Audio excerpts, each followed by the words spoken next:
Morning. Rescuers in Florida have been working through the night, searching for any survivors from the collapse of an apartment building. The number of people missing now stands at 159. At least 4 are confirmed to have died. One woman has told Sky News how she was speaking to her sister inside the building on the phone when it collapsed.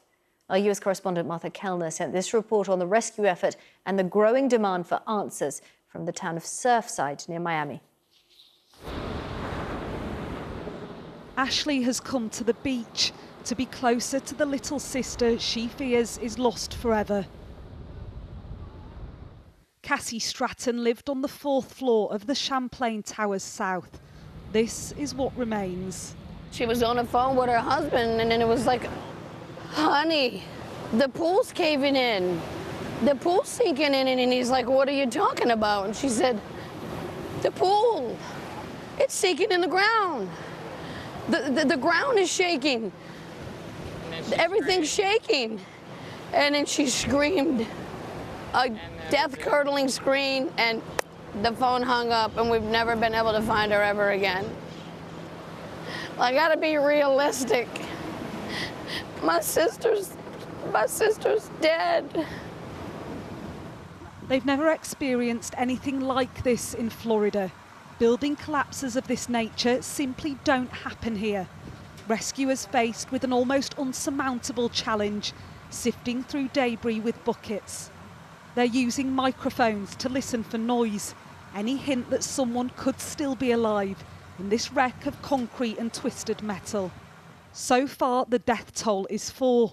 Most expect it to rise far higher, with 159 people still unaccounted for. This was a high-end apartment block on the Atlantic coast, and it was the units facing the beach and the ocean that were most devastatingly affected. Survivors were mere feet away from utter tragedy. Albert and his family know how lucky they are. I look to the left, and the unit directly next to us is sheared off. There's about half a unit left. I look directly ahead of us, which is where the elevators are, and it's just a hole. We got to the pool area. We had to do another 3-foot jump, and we were able to make it there. And then at that point is where I think we all looked back and saw the actual damage. We had no idea. Families of the missing are questioning whether this tragedy had been foreshadowed. I've been told of flooding in the building, of construction work and sinkholes. But the mayor says it's not the time for apportioning blame. Do you promise them that someone will be held accountable for what happened? Well, I promise that we'll find out what happened. I promise that. Absolutely. There's no doubt. But right now the task is to get people out of there safely. The recovery operation here is complex and it's likely to take weeks. With anger simmering beneath the surface, the search for answers and accountability will stretch far beyond that. And here's Martha now with the latest from Miami. The first confirmed death following this building collapse has been named. She was 54-year-old Stacey Fang. She was pronounced dead around 2 hours after the building collapse in the early hours of Thursday morning. She was mother to 15-year-old Jonah.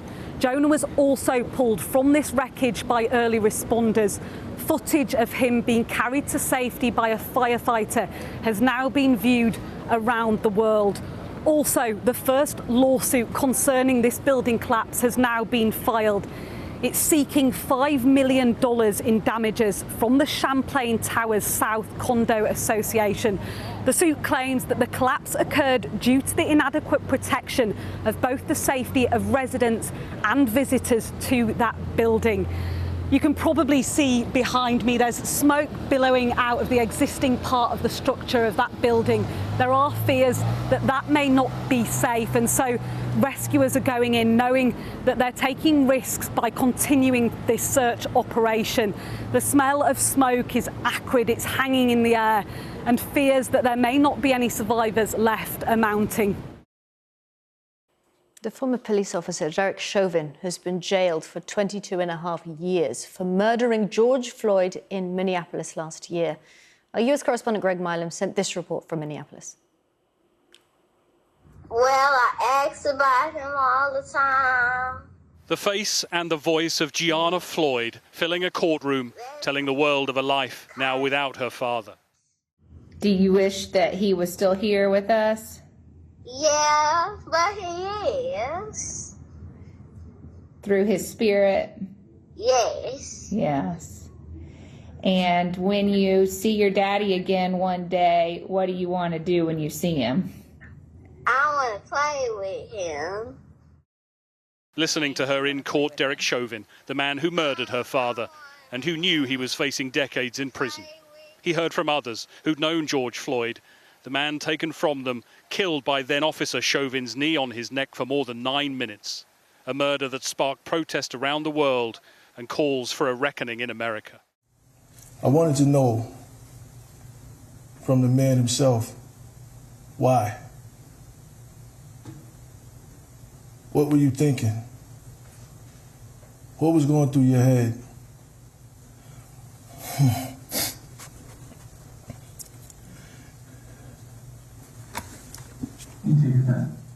They have gone through a lot. Outside, they listened intently, those seeking justice for George Floyd, and a sign the system could be fair. Inside, Chauvin's mother spoke on his behalf. Derek has played over and over in his head the events of that day. I've seen the toll it has taken on him. And then briefly, the court heard from Chauvin himself. I do want to give my condolences to the Floyd family. There's going to be some other information in the future that would be of interest, and I hope things will give you some peace of mind. 13 months after George Floyd's death, it was Judge Peter Cahill who had the final word.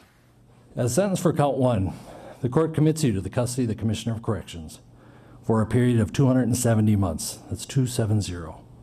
That is a 10-year addition to the presumptive sentence of 150 months. This is based on your abuse of a position of trust and authority, and also the particular cruelty shown to George Floyd. Don't ever tell me there's justice in this country. A sentence of 22.5 years, not enough for some. For those who knew George Floyd, though, it is the close of a chapter. It is disappointing. Going into today, I thought it was going to be a longer sentence. I just thought it was going to be 30 or 40 years. That being said, all this would not have happened if it weren't for so many people fighting for justice. There is a sense that this has brought some measure of justice, but as Derek Chauvin was led away, a city and a country know there is a long way to go. Greg Milam, Sky News, Minneapolis. Well, following last night's sentencing, President Biden gave his reaction to reporters. I've not been able to hear anything about what's happened. How long has he been sentenced? 2.5 years. Well, I don't know all the circumstances that were considered, but it seems to me under the guidelines that seems to be appropriate. Pressure is mounting on the Health Secretary Matt Hancock after he was filmed kissing a close aide in breach of COVID regulations. Labour described his position as hopelessly untenable, and lawyers are debating whether he's broken the law on coronavirus restrictions. The Prime Minister says he regards the matter as closed. Here's our Deputy Political Editor, Sam Coates. Are you hopeless, Mr. Hancock? I don't think so. He has become used to defending himself. Is it your chance to give a version of events today, Mr. Hancock? For weeks, the pressure had been building. Attacks by Boris Johnson's aide, Dominic Cummings, leaked texts about him being hopeless from the PM. But then this, leading to this. The front pages focusing on a relationship which concerns a minister at the heart of government. COVID rule-breaking, possibly even law-breaking, and public money. All after he got intimately close to this woman, Gina Coladangelo, one of his oldest friends from university. Later appointed as a non-executive director on the board of his department, now facing calls for him to leave his post. If he will not leave himself, then ultimately the Prime Minister should take that responsibility, because we cannot continue with a situation where there's one rule for the Conservatives and another rule for everyone else. Aside from rules or guidance, the Health Secretary's actions seemingly breached legislation he drew up, which stated that nobody can participate in a gathering that consists of 2 people or more that's indoors, with exceptions stating that any gathering must be reasonably necessary, such as for work purposes. Was that gathering reasonably necessary for Matt Hancock's work? And I just can't see how it could be. The reality is that that this was probably illegal under the regulations which Matt Hancock signed into law. Gina Coladangelo has been at Matt Hancock's side around Westminster for years in a range of roles, here from 2019. But will her latest relationship with the Health Secretary prove fatal for his career? It looks like Boris Johnson's going to stand by his man, as he often does when cabinet ministers are in these situations. He seems almost allergic to firing people when their backs are up against the wall. However, I suspect there might be some serious reflection for Mr. Hancock to do himself, whether his credibility is shot, whether he really can be the poster boy for continuing lockdown and these regulations. After 16 months guiding the COVID response, it's remarkable the Health Secretary may ultimately be judged for personal rather than professional behaviour. Sam Coates, Sky News. Any adult in England can get vaccinated this weekend in a scheme known as Grab a Jab. Hundreds of temporary sites will open as the number of new COVID-19 cases continues to rise. Over 18s will be able to turn up without an appointment at locations including football stadiums, theatres, supermarket car parks and shopping centres. NHS England Chief Executive Sir Simon Stevens says the country is in a race to the finish line in its vaccination programme.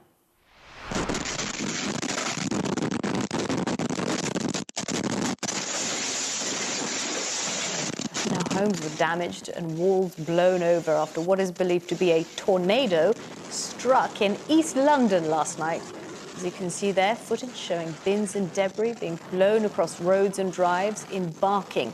Some roofs were damaged and vehicles struck by flying objects. Fire crews raced to the area along with council officials to check on people's safety. The police say there are no reports of any casualties. Wales are hoping for a knockout blow when they face Denmark in the last 16 of Euro 2020 this afternoon.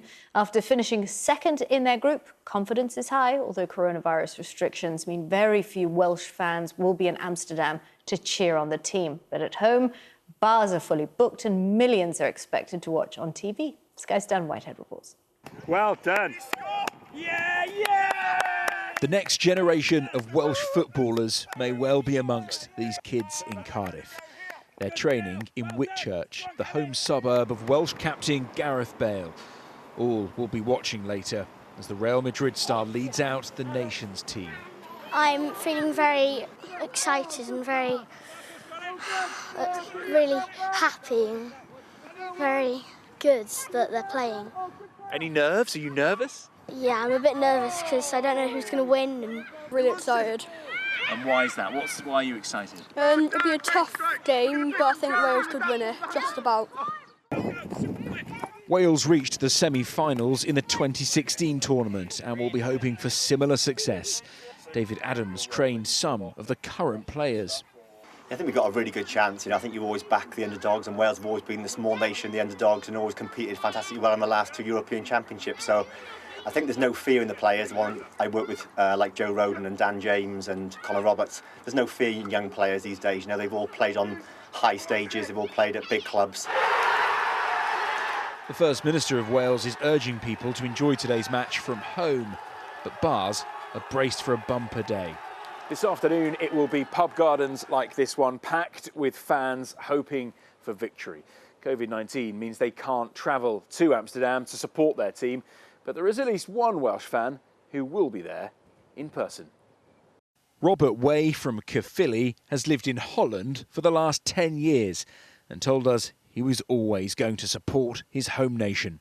I couldn't miss this because it's like I've not been home for 2 years because of COVID.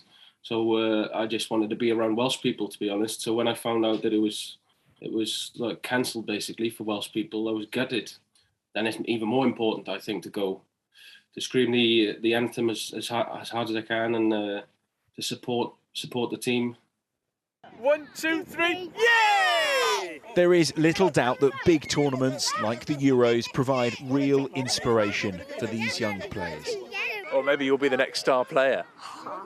That would be brilliant. In my dreams. Dan Whitehead, Sky News in Cardiff. Now, there are calls for the NHS to dedicate more resources to treating rare diseases. A man whose daughter died suddenly from an unusual autoimmune condition wants to raise awareness of the dangers from delaying diagnosis and misdiagnosing patients. Philip Beckett's daughter Lauren was 27 when she died from scleroderma 3 years ago. And Philip joins me now. Philip, thank you so much for talking to us this morning. Lauren died 3 years ago. What happened? In around about 2018, the early part of that year, she started to be very fatigued, things that she would normally do, she was struggling to achieve. So I urged her to go to the doctor, and she went to the doctor, and they sort of said that basically they thought she had something called fibromyalgia. And she was given some pills and drugs to try and combat that. But as she went on through the year, as we reached Easter, she was getting no better at all. And finally, the doctor said, "We think we'll send you to a rheumatologist to have a look." And she was waiting for that treatment when she became very ill. And that was at the Easter of 2018. She started to feel that she couldn't have the curtains open. Her eyes were hurting. So she urged her again to go to an out-of-patient's GP, who happened to be in the local hospital at the time. She went there. He discovered that her ankles and such like were swelling up. She was retaining fluid. So he nipped her into the hospital upstairs. They immediately had a look. At first, they thought again it was lupus, which was something else, another autoimmune disease. And after some 40 blood tests, they found out it was something called scleroderma. And scleroderma is a very rare autoimmune condition where her body basically starts to attack itself. All the soft tissue around her organs become the enemy, and it produces collagen, which, as someone once described it, it's like becoming concrete from the inside. And gradually her body started to fail. And she went into hospital, and within about 2 weeks she was in intensive care, could hardly breathe, wearing the full treatment that you see people with COVID. She was put onto, she got pneumonia, then she was put out into an induced coma once, then brought back again, then she got pneumonia again, they tried to put her out again, and this time, because of the severe nature of this scleroderma, she passed away when her heart failed at 27 years age, and she'd gone. In that short space of time, I'd lost my eldest daughter, and she died. It was just terrible, Philip. We've got a lovely picture of Lauren up at the moment. She really does look beautiful. Yeah, she's a lovely girl. Talking to doctors, had they diagnosed her earlier, could she have lived with this disease? Oh yes, many people lived with it, but it really isn't the GP's fault. It's so rare. There's only about 19,000 people with it in the UK, and only about 2 or 3 million in the world. And for the GP of a local surgery to have picked that out from a lot of other things it could have been would have been miraculous. If anyone, I blame myself. So I should have perhaps pushed harder and been with her a bit more to perhaps help her. So, I miss her a lot. And, and with the charity work that I'm doing for SIUK, in some way trying to help other people not to suffer the way our family have, and her friends at the loss of this lovely girl, and her other sister, of course. Tell us a bit more about your fundraising. Well, we started again in 2018 as soon as Lauren passed. We've done lots of events. By we, I mean myself, family, with the help of SIUK, friends, my local business networking group, BNI, Mighty Nelson in Great Yarmouth. And we've done lots of events. They've also done lots of things independently. Like next week, someone is doing a 46-mile walk for her and with another local charity. And we're doing a cycle ride in September locally, where we're going up the coast and then back again in one day. Not far for a lot of people, but for me, I usually get on a bike, go to town, have a cake, get on the bike, come home. So that's going to be quite a way for me. And of course, I'm going to be doing it dressed as Spider-Man. And my colleague, Stuart Chase, is coming with me, and he's going to be dressed as Captain America. So it could be quite an entertaining day. And it's raised some £42,000 so far for scleroderma and SRUK in Great Britain, the only charity that looks after these sort of people. That is fantastic. That's a lot of money. I look forward to seeing pictures of you dressed as Spider-Man riding around. Yes, Philip, thank you so much. Yeah, thank you very much. Thank you so much for talking to us. Thank you very much. Time for a look at the weather.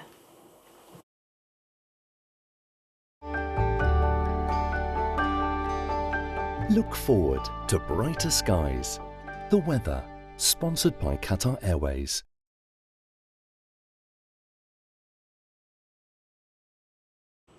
Good morning. I'm going to describe this weekend's weather as changeable because we are going to see some good spells of sunshine for some areas and dry conditions at times, but there will also be rain, some showers that could be heavy and thundery as well.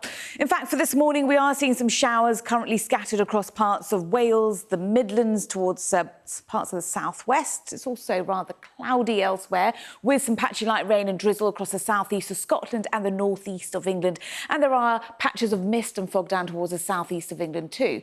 It is going to brighten up into this afternoon for many parts of England, Wales, Southern Ireland, the northwest of Ireland and the northwest of Scotland. There were some good spells of sunshine developing, but it stays predominantly cloudy elsewhere, with the continuation of light rain and drizzle for southeast Scotland and northeast England, where it's also going to be a rather cool and breezy day. Elsewhere, it's going to be quite warm, particularly across parts of Wales, towards the Midlands, towards southeastern parts of England, where we're likely to see the highest temperatures. But a few showers may crop up here and there, most of them light, but later heavier rain towards the southwest of England.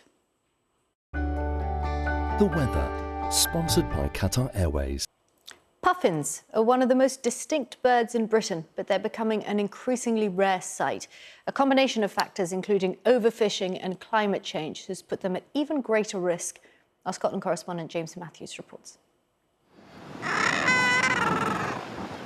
It's a hard life being a puffin, and it's getting harder. A perfect storm of circumstances has combined to make the puffin's tale a sorry one. To tell it, we came here, to the Isle of May, a nature reserve for seabirds off Scotland's east coast. A sort of birdland whose cliffs are a sound chamber of the species.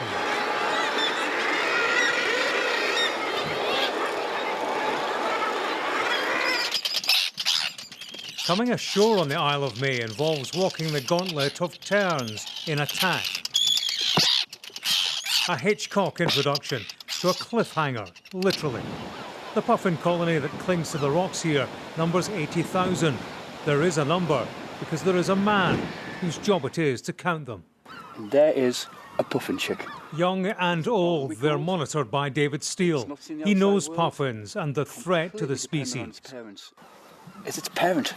Wow. And here you go. This is an adult puffin. To look in their beak is to look at the problem. The sand eels the puffin fishes to feed its young are becoming smaller and harder to find. Climate change is a factor. The warming of the seas, the plankton moving north, the sand eels following, and it's a real concern, you know, that just slight increase in the sea temperature is having a big effect on the seabirds which nest behind me here. But it's not just climate change. There's concern too around the overfishing of sand eels.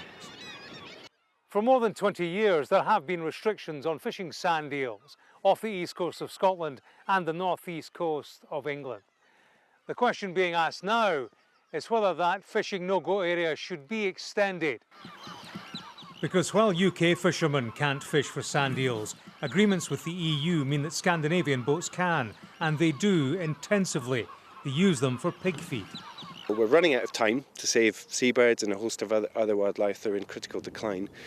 So it is extremely urgent that governments, act with some urgency on this, because we are, as I say, running out of time to save some of our most loved wildlife.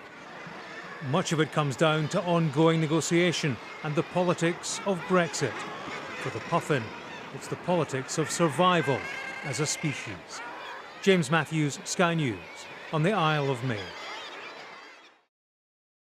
Now, this weekend should have been the Glastonbury Festival. For a second year running, it's been cancelled. Step in Fiona Rees from Worcestershire, who set up her own Glastonbury in her back garden. And she joins me now. Fiona, sounds like a great idea. How did you come up with it? Well, it was kind of born last year, really, just out of disappointment of not being able to go to our favourite place. So have you been, how many years have you been to Glastonbury? We've been for 5, but we haven't been for a few because we missed tickets for the last one that was actually available. And then obviously it's been cancelled for the last 2, but we do have tickets for next year. Can't wait. Fantastic. Fingers crossed, fingers crossed. So tell us about the Glastonbury that's in your garden. Well, we did it last year, but and it was great, but obviously we could only have 6 people. So obviously this year we can go up to 30. And we have everything for the pyramid stage that you might be able to see from behind me, with tributes to the NHS and Captain Tom. We also have the signpost telling us where everything is. We've got the all-important long drop toilets. Yes. A joy indeed. Yeah, anybody that's been to Glastonbury would know all about those. We've obviously got we've got the ribbon tower. We've got 7 live acts playing throughout the day. We've obviously got the bar as well. We've been very lucky that Skinny Lager have lent us a pump, so we've actually got some draft lager on today to try and be a little bit environmentally, because Glastonbury is all about love the farm, leave no trace, and being all environmentally friendly. So we tried to follow that up without having any sort of bottles and cans. So we've got everything on draft. Who's coming? We've got 30 golden ticket winners from the basically friends. Obviously, we've got the 7 artists that we've got. Brian flew in from Belfast last night to come and play. Rowan's coming from Wales. Claire's coming from London. And then we've got Dan Greenaway, who's a bit of a local favourite. And then some local friends that are also performing. But in terms of friends who are coming to, celebrate with us, they're mainly sort of local friends.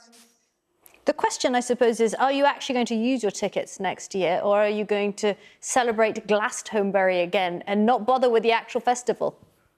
Oh, no, we'll definitely be using our tickets next year. The whole reason we've done this is just because we're obviously missing it so much. Yeah. So we'll definitely be using them 100%. OK, Fiona, have a fantastic, fantastic Glastonbury. And thanks for chatting to us. Thank you very much. Time for the weather now. Here's Naz.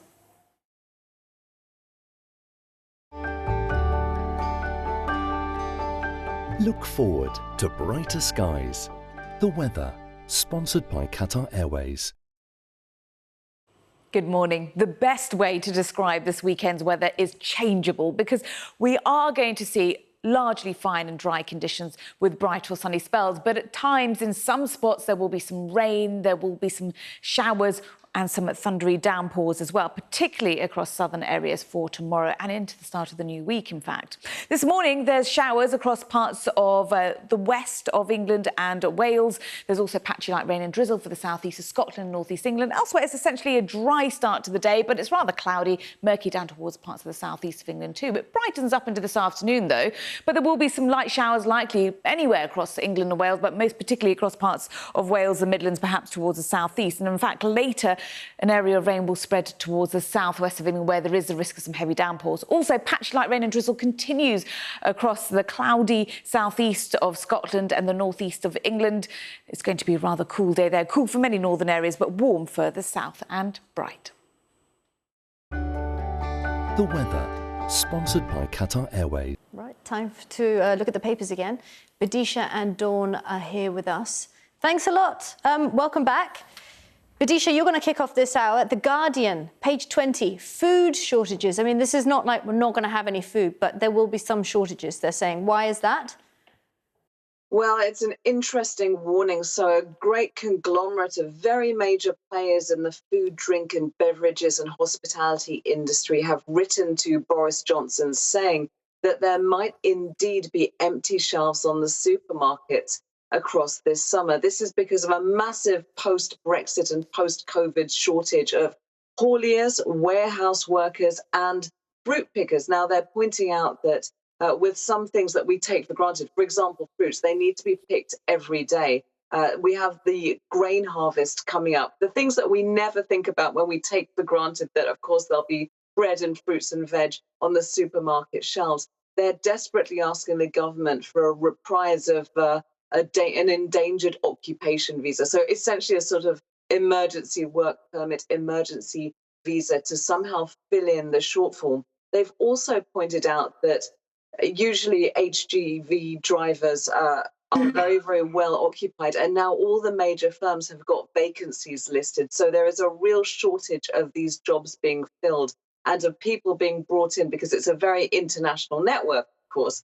And these people who usually work in these industries are being denied the opportunity to work there. So something you never think about is empty supermarket shelves. And actually, all of these very big organizations are lobbying the government and saying, look, we need emergency measures and it needs to come right from the top. Otherwise, ordinary people trying to live out their lives in the UK are going to notice things that they haven't, they've taken for granted up until this time, all because of a lack of workers behind the scenes.